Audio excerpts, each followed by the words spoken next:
Hi viewers, welcome to Andhra Prabha. నేను Raghunandan.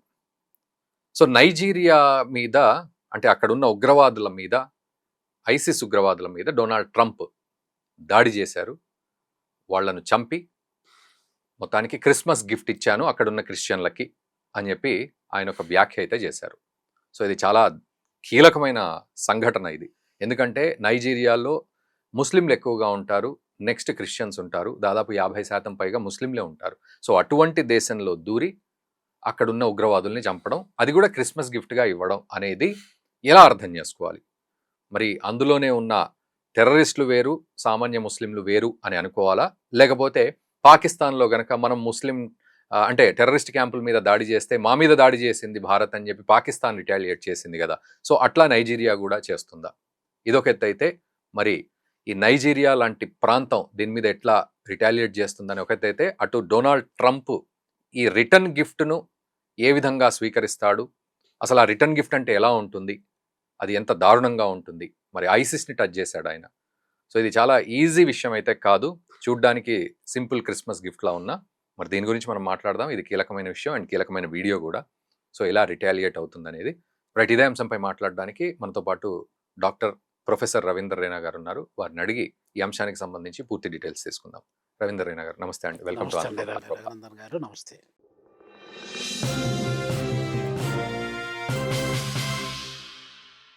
So ఏమిటి అక్కడ ఏం జరిగింది? చనిపోయిన వాళ్ళకు కూడా మెర్రీ క్రిస్మస్ అని చెప్పి, ఒకవైపు క్రిస్మస్ పండగ వేడుకలు, మరోవైపు ఈ వార్త. సో ఏమిటి ట్రంప్ స్ట్రాటజీ ఏమిటి? అక్కడ ఉన్న అమాయక క్రిస్టియన్లని వాళ్ళను, అంటే వాళ్ళు చంపడం అనేది ఎప్పటి నుంచి జరుగుతున్న పని ఇది, అండ్ అక్కడ ఉన్న సిచ్యువేషన్ ఎలా అర్థం చేసుకోవాలి మనం? రఘునందన్ గారు, ఈ మధ్యకాలంలో క్రిస్మస్ టైంలో 25th డిసెంబర్ 2025లో దాదాపు చాలా విషయాలు, అంటే చాలా యాక్టివిటీస్, చాలా యాక్షన్స్ ప్రపంచవ్యాప్తంగా జరిగాయి. పర్టికులర్గా నైజీరియాలో చూసుకున్నట్టయితే, నైజీరియా అనేది ఆఫ్రికా ఖండంలో అతి ఎక్కువ పాపులేషన్ ఉన్న దేశం అదే. 230 మిలియన్ పీపుల్ అక్కడ ఉన్నారు. That made Nigeria is the 6th largest populated country in the whole world. అది ఒక పాయింట్. రెండో పాయింట్ ఏంటంటే నరేంద్ర గారు, ఇప్పుడు అక్కడ క్రిస్టియన్ పీపుల్ ఏమో అరౌండ్ 43-44% క్రిస్టియన్స్ ఉన్నారు. 56-57% ఏమో ముస్లిమ్స్ ఉన్నారు.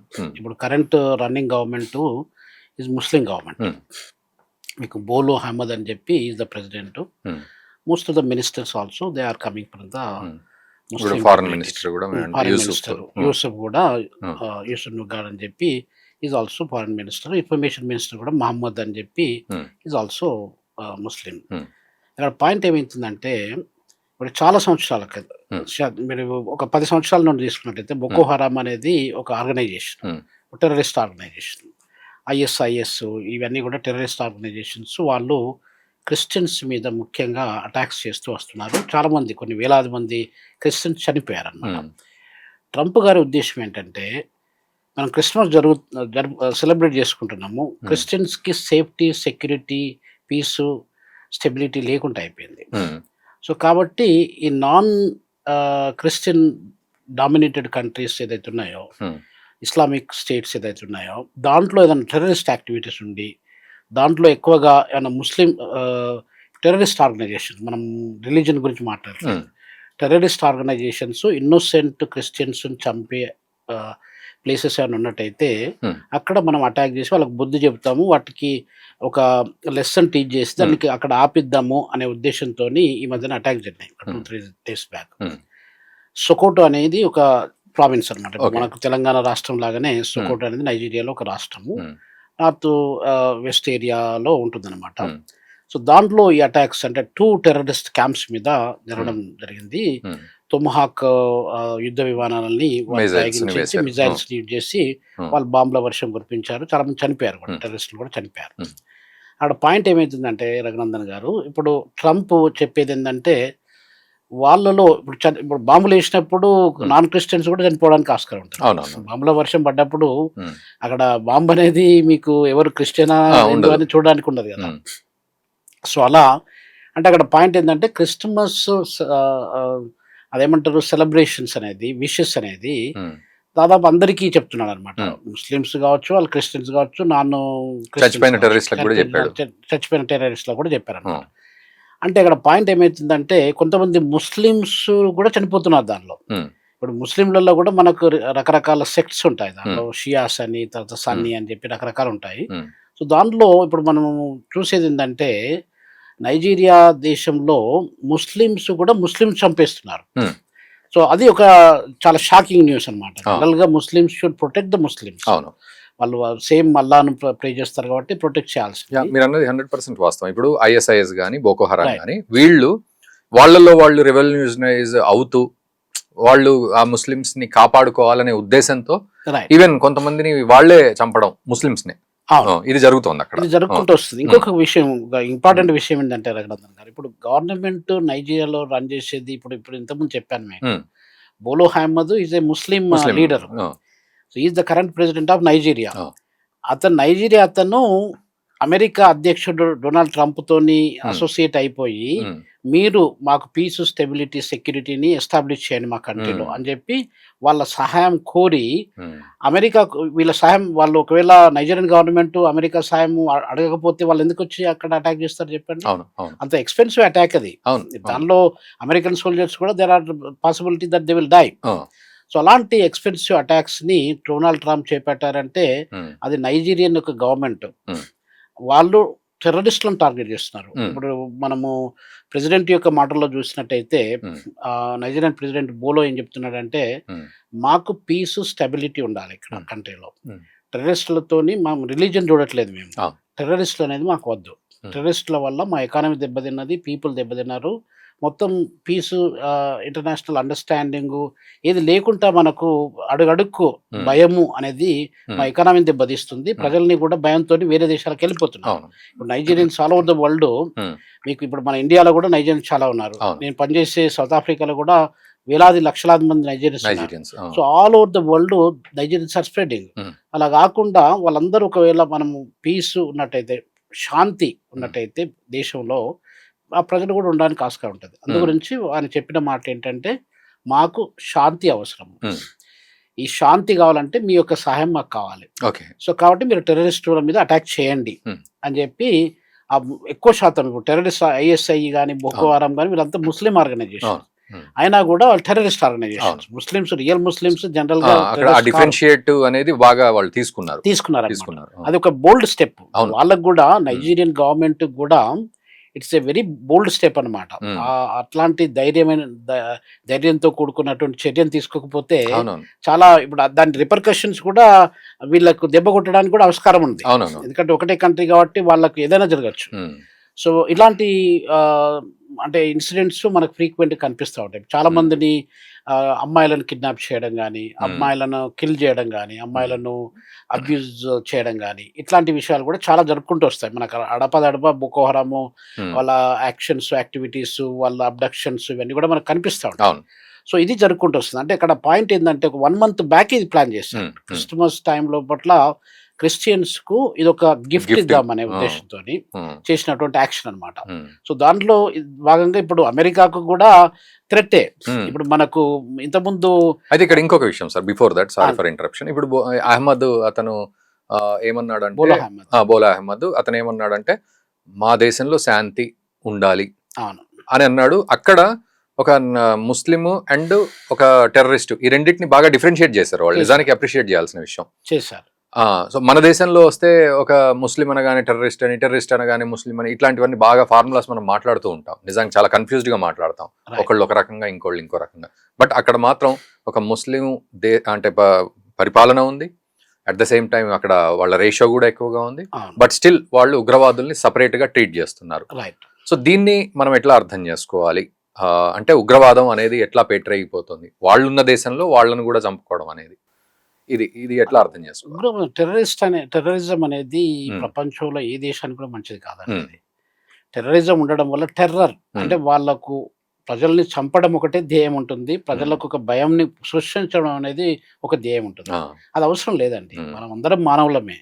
టెర్రరిస్ట్ అయినా సామాన్యుడైనా కూడా ఏదో ఒక రోజు వాళ్ళు అదే గ్రౌండ్కి పోవాల్సిన వాళ్ళమే. అంటే నిజానికి పాకిస్తాన్ చూసి నేర్చుకోవాలి. ఎందుకంటే తప్పకుండా అక్కడ కదా. టెర్రరిస్టులను మనము ఆపరేషన్ సింధూర్లో కొడితే అవును పాకిస్తాన్ మీద దాడి అని చెప్పి డైరెక్ట్ గవర్నమెంట్ ఆర్మీయే కదిలినంత పని చేస్తుంది. అవునవును ఆ, it's lesson for Yeah. All the states. అంటే ఆ. టెర్రరిజాన్ని పోషించేటువంటి దేశాలన్నింటికి కూడా ఇది ఒక బిగ్ లెసన్ అండి. ఉమ్, అంటే ఫస్ట్ టైం జనరల్గా మనము ఎక్కడ చూసినా కూడా గవర్నమెంట్స్ ఏదైనా ఉంటే చూస్తున్నట్టుగా వాళ్ళ మీద యాక్షన్ తీసుకోరు. యాక్షన్ తీసుకోకుండా వాళ్ళ మీద వన్ ప్రొటెక్ట్ కూడా అంత ఇదిగా చేయకపోవచ్చు. ఉమ్, సో అట్లా చూస్తున్నట్టుగా దుందుడుకు వ్యవహారాలు అది ఏదో అంటారు కదా, దుందుడుకు వ్యవహారం కంటే ద్వంద్వ వ్యవహారాలు, ద్వంద్వ వ్యవహారాలు, డ్యూయల్ Dual, పాలిటిక్స్ ఆ. అట్లా చేసుకుంటూ వాళ్ళని ప్రొటెక్ట్ చేస్తూ ఉంటారు. డైరెక్ట్గా ఏం చేయకుండా యాక్షన్ చేయకుండా వాళ్ళని అలా పెట్టేస్తారు అనమాట. ఉమ్, కాకపోతే ఇప్పుడు డైరెక్ట్‌గా వాళ్ళ మీద అటాక్ జరుగుతుంది. కొన్ని వందల మంది, ఇప్పుడు ముందు దాదాపు 12,000 మంది పీపుల్ చనిపోయారు ఈ ఆ, మధ్య ఈ కాలంలో. సంవత్సరం అట్లా. సో ఇలా చూసుకున్నట్టయితే ఇన్నోసెంట్ పీపుల్ అండి. Hmm. ఇన్నోసెంట్ పీపుల్ చనిపోవడం అనేది మంచిది కాదు ప్రపంచంలో ఎవరికైనా కూడా. ఉమ్, ఏ టెర్రరిస్ట్ ఇప్పుడు నేను లా చేసేటప్పుడు ఎల్ఎల్బి డిగ్రీ చేసేటప్పుడు ఉమ్, మమ్మడన్స్ లా అని చెప్పి మాకు ఒక సబ్జెక్ట్ ఉంటుంది. ఓకే. హిందూ లా అని ఉంటుంది, మమ్మడన్స్ లా ఉంటుంది. Hmm. కాస్త కూస్త నేను ఖురాన్ మొత్తం చదవకపోవచ్చు కానీ కొంచెం హైలైట్స్ చదివాను. ఉమ్, ఉమ్, ఖురాన్ యొక్క దాంట్లో ఉన్నటువంటి మేజర్ సారాంశం ఏంటి అనేది నాకు చదివాను నేను. ఉమ్, 30 సంవత్సరాల కింద చదువుకున్నాను. ఉమ్, ఉమ్, దాంట్లో ఏం చెప్తుందంటే ఏ రిలీజియన్ అయినా ఉమ్, ఏం చెప్తుందంటే మనము అందరినీ ఉమ్, సమానంగా చూసుకోవాలి. Hmm. అందరు ప్రజలు ఈక్వలే. వాళ్ళందరూ మనకు బ్రదర్స్ అండ్ సిస్టర్స్ లాంటి వాళ్ళు. మనము దాన్ని సామరస్య మన హార్మోనీతోని బతకాలి అని చెప్పి చెప్తుంది ఏ రిలీజియన్. ఉమ్, ఉమ్, వాళ్ళని కొట్టాలి చంపాలని చెప్పి ఏ రిలీజియన్ చెప్పదు. ఉమ్, సో అలా అంటే people the way that they are interpreting the Islam is different. It's different. The real Islam is good actually. Hmm. The real Islam మతము దాంట్లో ఉన్నటువంటి బోధ అనేది, దానిలో ఉన్న హితము అనేది, Hmm. ఆ సందేశం అనేది ఇట్స్ గుడ్. ఉమ్. కాకపోతే దాన్ని ఇంటర్ప్రిట్ చేసి రాంగ్ గా చేయడం అనేది తప్పు. ఇప్పుడు ఈ డైలాగ్ కి చాలా ట్రోల్స్ చేస్తారు మిమ్మల్ని. ఎందుకంటే అదే ఇస్లాం మతంలో కాఫీర్ అని ఉన్నాడు కదా, అవునండి. మీకు తెలీదా కాఫీర్ని చంపాలి అని చెప్పి, అదర్ దాన్ ఇస్లాం అందరినీ చంపుతున్నారు కదా, అది తెలియకుండానే ఇస్లాం గొప్పదని మీరు ఎట్లా అంటారు అనే కామెంట్ వస్తుంది ఖచ్చితంగా. అదే ఆ, అంటే ఏదైనా కూడా అండి. ఇప్పుడు ఆ. హిందూ మతం మన భగవద్గీత కానీ లేకపోతే మన ప్రపంచంలో బైబిల్ కానివ్వండి, ఏ ఆ. మతం చెప్పినా కూడా దాదాపు 70 to 80% they speak the same thing అండి. ఉమ్, డిఫరెంట్ ఎగ్జాంపుల్స్ ఉండొచ్చు. వాళ్ళు ఏం చెప్తారు, మనం ప్రపంచం అంతా కూడా సోదరులము సోదరిమణులము, ఉమ్, అంటే బ్రదర్స్ సిస్టర్స్. ఉమ్, ఇప్పుడు ఇంతకుముందు మనం మాట్లాడుకున్నట్టుగా మన రూట్స్ అన్ని కూడా మానవ జాతి రూట్స్ అన్ని ఒక దగ్గర తీసుకున్నట్టయితే ఉమ్, లూసీ, ఇథియోపియా లూసీని తీసుకున్నా, ఉమ్, ఆదమ్ అండ్ ఈవెన్ తీసుకున్నా కూడా మన అందరం కూడా brothers and sisters. Um, brothers and sisters అనుకున్నప్పుడు ఎందుకు ఒకరినొకరు మనం ద్వేషించి ఒకరినొకరు కొట్టాడ పెట్టుకొని చంపుకోవడం ఇవన్నీ అవసరం ఎందుకండి? ఉమ్, మనం ఎంత బతికినా కూడా 50 ఏళ్ళ నుండి 100 ఏళ్ళ మధ్యన బతుకుతాం. ఉమ్.